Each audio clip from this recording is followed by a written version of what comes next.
आप सुन रहे हैं कहानियों की पोटली निशांत सक्सेना के साथ। हेलो, नमस्ते दोस्तों। स्वागत है आपका मेरे पॉडकास्ट पे। मेरा नाम है निशांत सक्सेना। मैं सुनाता हूँ कहानियां। तो फिर हाजिर हूँ आपके सामने लेकर अपनी कहानियों की पोटली। तो किस बात का है इंतजार? उठा लीजिए अपने चाय का कप और फैला लीजिए अपने पैर और बैठ जाइए सुकून के साथ। चलिए सुनते हैं आज की कहानी। आज की कहानी है बहता पानी। ये एक पंजाबी कहानी है जिसका हिंदी अनुवाद मैं आपको सुना रहा हूँ।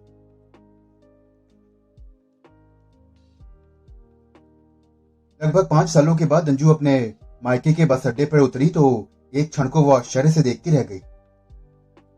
जीटी रोड के दोनों ओर दूर दूर तक दुकानों की पंक्तियां बन गई थी। चहल पहल थी।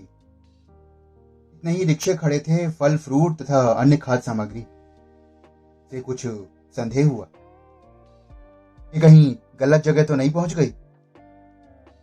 पर चौक का पुल अभी भी स्थित है। जाने कितनी ही छोटी छोटी शरारतें जुड़ी हुई थी इस पुल से। इसी पुल की बुर्जियों पर बैठकर वो बस की प्रतीक्षा किया करती थी। कॉलेज के रंगीन चार वर्ष। अब तो यहाँ दुकानें भी यूं ही कुछ 2-4 टूटी फूटी सी हुआ करती थी। एक चाय की थी, एक साइकिल में पंचर बनाने की और एक कोई और थी। पर अब देखो, अब तो पूरा पूरा बाजार बन गया है। बीबी जी, रिक्शा। उसने रिक्शे वाले की ओर देखा पर पहचान का कोई चिन्ह उसे ध्यान नहीं आया। बीबी जी, रिक्शा चाहिए? उसे चुप देखकर रिक्शे वाला निराश नहीं हुआ। हाँ, मंदिर वाले चौक तक। कितने पैसे? अरे बीबी जी, जो चाहे दे देना। उसने सामान वाली अटैची और बैग उठाकर रिक्शे में रखा। 2 वर्षों के रोहित को संभालती हुई वो भी रिक्शे में बैठ गई। रिक्शे पर बैठी हुई वो चारों ओर अचंभे से देखती जा रही थी। कितना बदल गया था ये गांव नुमा कस्बा। हाँ, गांव जैसा ही तो था वो। रेलवे फाटक को पार करके आगे निकलना कितना उजाड़ सा हुआ करता था। अंधेरे उजाले इस इधर से गुजरने में भी डर लगता था। जीटी रोड के किनारे होने के कारण आसपास के 10-12 गांव वाले यहां आकर बस में सवार होते थे। इनमें से पीछे की ओर के 4-5 गांव वाले लोग पीछे की लिंक रोड पर आते थे। तो वो बहुत छोटी थी। ये गली भी कच्ची थी और दुकानें भी इक्का दुक्का ही थी। घर थे और घर के दरवाजे गली की ओर खुलते थे। इसके देखते देखते ही लोगों ने गली की ओर दुकानें बनाना शुरू कर दी थी और अब तो पूरा बाजार बन गया है। रौनक, लोगों की भीड़ और दुकानों के बाहर लटकते नए नए साइन बोर्ड। आश्चर्य कर रही थी वो इन्हें देख देख कर। वो तो इतने वर्षों से बस यूं ही कस्बे को मन में बसाई हुई थी, बिना जरा सा भी परिवर्तन की। और यहाँ तो जैसे सब कुछ काया पलट हो गया। बीबी जी, आगे किधर जाना है? रिक्शे वाले की आवाज सुनकर वो फिर से चौंक पड़ी। मंदिर वाला चौक आ गया था। बस ये सामने वाली बाईं ओर। ये रुको रुको रुको, तीसरे गेट के आगे रोक दो। घर का गली की ओर वाला गेट खुला हुआ था और आंगन में रेनू खड़ी थी। रिक्शा रुकते ही रेनू की निगाह उस पर पड़ी। पहचानते ही वो दौड़ के आई और उससे लिपट गई। वाह दीदी, मिल गया रास्ता। अरे तू तो भूल गई थी हमें। ना जाने कितने ही उल्हाने, शिकवे, सवाल जवाब वो उसे भींचे हुए एक ही सांस में किए जा रही थी। भाई रेनू, सांस तो लेने दे। देख, रोहित बिछ गया है। उसने बड़ी मुश्किल से अपने आप को उसके आलिंगन से छुड़ाया। घर में तो हंगामा समझ गया। पर और अंजू दीदी, अंजू आंटी और हंसी की आवाजें। तू ठीक तो रही ना? इतनी बदल गई है। जमीत नहीं आया? यानी कितने ही सवाल और कितने ही जवाबों में वो घिर गई थी। माँ, भौजाइयाँ, भतीजे भतीजियाँ और छोटी बहन। 2 घंटे तक उसके पास मेला ही लगा रहा। घर के लोगों से लेकर टोली मोहल्ले तक बस वही प्रश्न और वही उत्तर। पापा घर पे नहीं थे। वो अक्सर दिन में घर पे कम ही रहते थे। शाम को आते थे, और आज तो वैसे भी वो घर पे क्यों रहते। वो तो बिना किसी खत के और बिना कोई पूर्व सूचना दिए ही यहाँ पर आ गई थी। कुछ खा पीकर जरा आराम करने को लेटी तो माँ अंदर आ गई। बहुत थक गई होगी इतने लंबे सफर में। हाँ मम्मी, फिर रोहित ने भी बहुत तंग किया। तो बस से क्यों आई? अपनी कार की तो जमीत को जरूरत थी। उसे बिजनेस के संबंध में कई जगह आना जाना था, और टैक्सी भेजने के लिए डैडी ने रोक दिया। बोले कि बस का सफर अधिक सेफ है। अच्छा, जमीत कब आएगा? देखो, एक आध दिन के लिए आएंगे किसी दिन। 1 हफ्ते के लिए तो सभी आए हैं। मैं केवल एक ही दिन दिल्ली में रही और फिर इधर आ गई। सोचा था कल तुम्हें फोन करके बता दूं, पर जमीत कहने लगे कि सरप्राइज रहने दो। अच्छा, अब हफ्ता भर तो रहेगी ना? हफ्ता तो नहीं रहूंगी माँ। दिल्ली में अभी किसी से मिली नहीं हूँ, और जमीत के आने तक तो रहूंगी। हम तो तुझे देखने के लिए तरस गए थे। माँ ने मुस्कुरा कर कहा। तो उसको जी किया कि कह दे कि माँ, यदि अगर इतनी ही तरस रही थी तो इतनी दूर भेजने से पहले सोचना चाहिए था ना। अब तो ये था कि भाई पिंड छूटे। ब्याह करते समय जांच पड़ताल भी नहीं की गई थी। सफर की थकान और कुछ औंग नींदी के बावजूद उसकी आंखें बंद करने से मना कर गई थी। वो दूर अतीत में खो गई। मदन के साथ कॉलेज के दिनों में उसका संबंध बन गया था। एक तो घर में पड़ोसी भी था, और कॉलेज में एक ही क्लास में और एक ही सेक्शन में था। बचपन की निकटता कब चाहत में बदल गई थी उसे पता ही न चला। फिर इस चाहत में देश सुख की इच्छा हुई। उस दिन भी वो साधारण तौर से मदन के घर गई थी। सरी चली जाया करती थी, कभी पढ़ाई की किसी समस्या के समाधान के लिए, तो कभी घर के किसी काम के लिए। उनके दोनों के घर भी आपस में काफी निकट थे।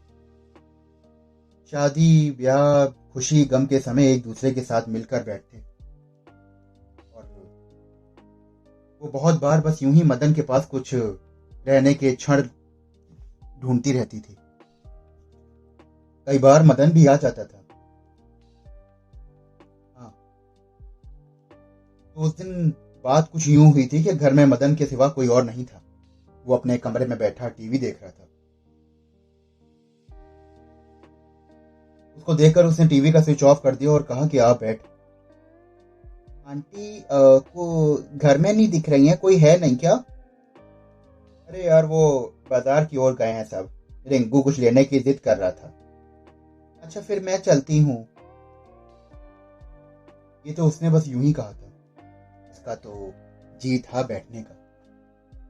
वो तो उसके साथ कुछ फुर्सत के पल जो बिताना चाहती थी। अरे क्या हुआ, बैठ ना। एक जोश में उसने अपनी बाहों में उसे भर लिया था। बड़ा अच्छा लगा था उसे वो एहसास।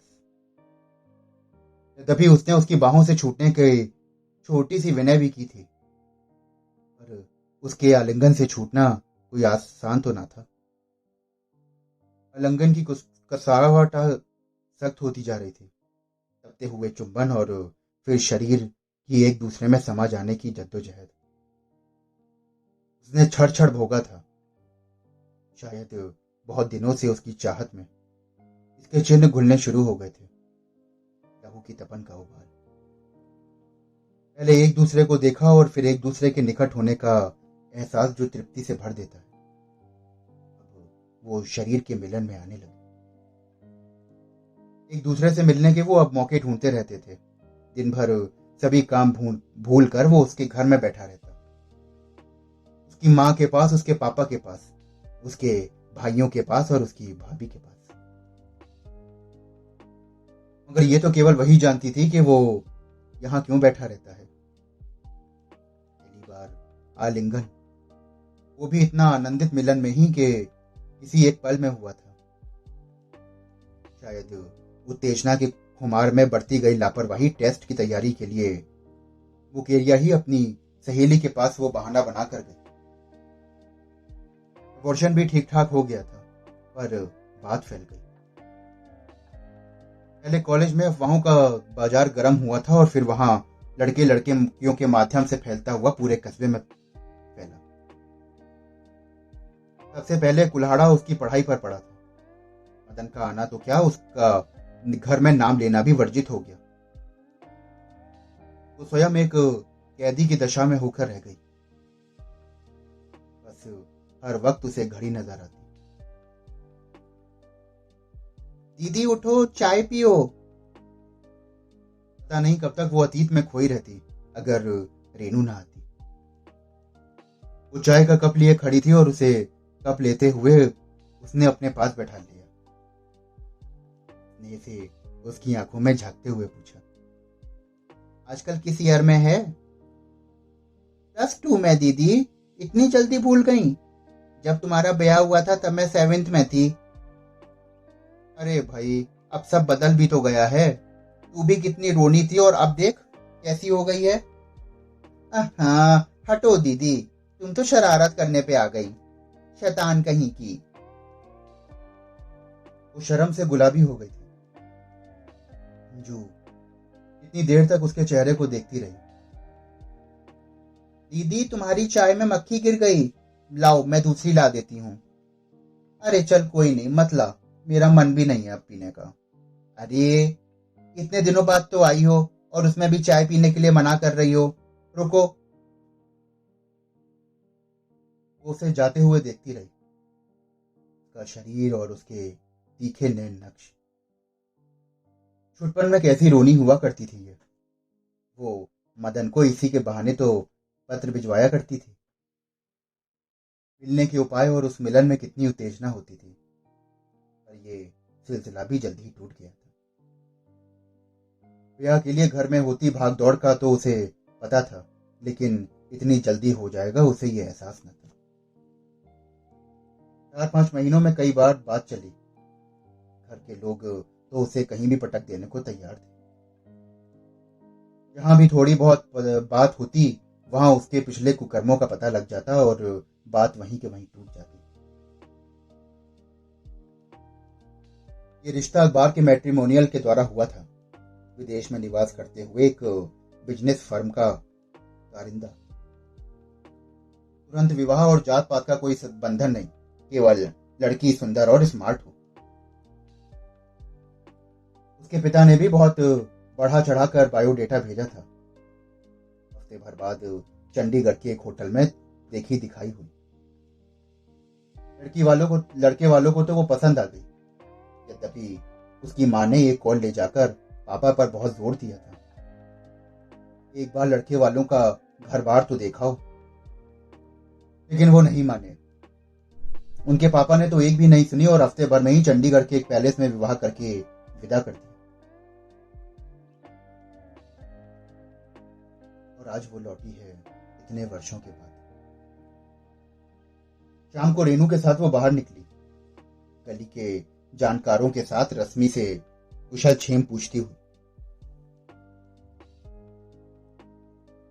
जब उसने अनुभव किया कि इतने वर्षों में उसने पता नहीं क्या निकाल दिया है, अब पहले की भांति नजरों में उल्लास नहीं था। दीदी नमस्ते। रेनू सब्जी खरीद रही थी तो हरजीत उससे बातें करने लगा। उसने देखा कि रेनू एकदम से गुलाबी हो गई। वो बातें तो कर रहा था उससे, लेकिन उसकी नजर तो रेनू की तरफ थी। अरे भाई हरजीत, अब तू कैसा हो गया है? और सुना कि तू पढ़ता भी है। पहले तो भैया तू बड़ी शरारतें करता था। उसके साथ थोड़ी सी ही बात करने में रेनू के चेहरे में परिवर्तन के भाव आ गए। उसने अनुमान लगा लिया था कि कुछ तो है। घर आने से पहले उसने रेनू से मदन के बारे में बात छेड़ दी। रेनू बताया कि दीदी तुम्हें पता है, मदन भैया के विवाह को भी 1 साल हो गया है। वो एक लेक्चरार थे। और क्या? और कुछ नहीं। उसने गत 5 वर्षों से कहीं से उड़ती हुई सूचना मिली थी शायद उसे। पत्रों में भी कहीं उसका शब्द ना रहता था। यद्यपि हर बार उसके मन में ये जानने की इच्छा होती थी उस दूष विदेर से भी कि भाई मदन कैसा है। वैसे भी घर में फोन आने लगे तो लगभग साल भर ही हुआ है। पहले मम्मी पापा फोन करते थे और उसे पीसीओ पे समय देकर बुलाना पड़ता था। मदन के बारे में उसका मन करता कि वो रेनू से पूछे, लेकिन किस मुंह से पूछती। रेनू ने फिर उसकी चुप्पी को तोड़ा। अब सुनने में आया है कि वो आर्मी में लेफ्टिनेंट हो गए हैं। यहाँ तो बहुत कम आते हैं। शायद चंडीगढ़ में प्लॉट ले लिया है और शायद घर भी बनवा रहे हैं। रेनू बोले जा रही थी पर लेकिन वो तो पता नहीं कहाँ खोई हुई थी। रात को पापा भी आ गए और बड़ी भाई भी। उसने थकावट का बहाना किया और आके बिस्तर में लेट गई। पर वो जानती थी कि रात भर वो सो ना सकी थी। इतना भ्रम पाले थी वो गत वर्षों में कि कस्बे की जिंदगी आज भी वैसे की वैसी होगी जैसे कि वो छोड़ के गई थी। यहाँ तो सब कुछ बदल चुका था।